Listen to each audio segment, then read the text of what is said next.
बच्चों, आज मैं तुमसे वही बात कहने आया हूं जो खुद भगवान श्री कृष्ण ने अर्जुन से कही थी। उठो, जागो और तब तक मत रुको जब तक लक्ष्य की प्राप्ति न हो जाए। आज तुम्हारा रणभूमि में कोई युद्ध का मैदान नहीं, तुम्हारा रणभूमि है तुम्हारा किताबें और सपने, तुम्हारा गांडीव है तुम्हारा पेन, और तुम्हारा दुश्मन कोई और नहीं बल्कि तुम्हारी आलस्य, डर और टालमटोल है। क्यों पढ़ाई से भागते हो? जरा सोचो, जब भी किताब खोलते हो नींद क्यों आती है? क्यों मोबाइल उठाते ही दिमाग तेज हो जाता है लेकिन किताब खोलते ही भारी लगने लगता है? क्योंकि तुम्हारा मन आसान रास्ता चुनता है। मन हमेशा कहेगा चलो बाद में पढ़ लेंगे, अभी आराम कर लो। लेकिन गीता कहती है आत्मा ही मनुष्य का मित्र है और आत्मा ही मनुष्य का शत्रु है। मतलब क्या? अगर तुम मन को कंट्रोल कर लो तो वही तुम्हारा सबसे बड़ा साथी है, लेकिन अगर मन ने तुम्हें कंट्रोल कर लिया तो वही तुम्हें बर्बाद कर देगा। अर्जुन भी डरा हुआ था। उसने कहा, हे माधव, मैं नहीं लड़ सकता, मेरा मन विचलित है। श्री कृष्ण ने कहा, हे पार्थ, उठो, तुम्हारा कर्तव्य युद्ध करना है और युद्ध से भागना अधर्म है। अब सोचो, अर्जुन को कुरुक्षेत्र का युद्ध जीतना था और तुम्हें अपनी पढ़ाई का युद्ध जीतना है। अर्जुन अगर मैदान से भागता तो इतिहास उसे कायर के रूप में याद करता। अगर तुम पढ़ाई से भागते हो तो आने वाली पीढ़ियां तुम्हें हारने वाले के रूप में जानेंगी।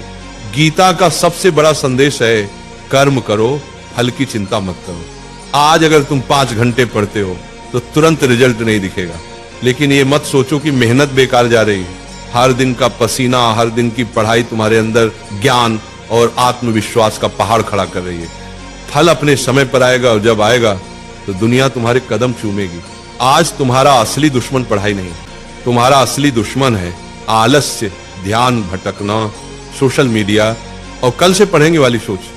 गीता कहती है संयम ही सच्ची विजय है।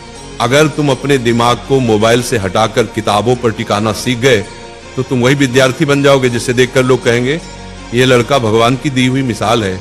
याद रखो, अर्जुन ने युद्ध इसलिए जीता क्योंकि श्री कृष्ण उसके साथ थे। तुम्हारे पास भी श्री कृष्ण है, तुम्हारे गुरु, तुम्हारी किताबें और तुम्हारा विश्वास। जब भी थक जाओ ये मंत्र याद करो, उठो अर्जुन, पढ़ाई तुम्हारा धर्म है, पढ़ाई तुम्हारा कर्म है। तुम्हारा धर्म अभी सिर्फ एक है, पढ़ाई। बाकी सब इंतजार कर सकता है लेकिन समय नहीं। वक्त निकल गया तो कोई गुरु तुम्हें नहीं बचा पाएगा। अर्जुन ने मैदान में खड़े होकर कहा था, हे माधव, अब मैं तैयार हूं, अब मैं अपने धर्म का पालन करूंगा। आज तुम भी वही कहो, हे प्रभु, अब मैं आलस्य से लड़ूंगा, अब मैं किताबों को अपना धर्म मानूंगा। आज से तुम पढ़ाई से भागोगे नहीं, आज से तुम किताब को दुश्मन नहीं बल्कि सबसे बड़ा मित्र मानोगे। आज से तुम वही विद्यार्थी बनोगे जिसे देखकर माँ बाप की आंखें गर्व से भर जाएंगी। याद रखना, पढ़ाई ही तुम्हारा युद्ध है, मेहनत ही तुम्हारी गीता है और सफलता ही तुम्हारी विजयश्री है। और एक बात नाम जाप किया करो, राधा राधा। 24 घंटा में सिर्फ मुझे 24 मिनट देकर देखो, फिर तुम कहना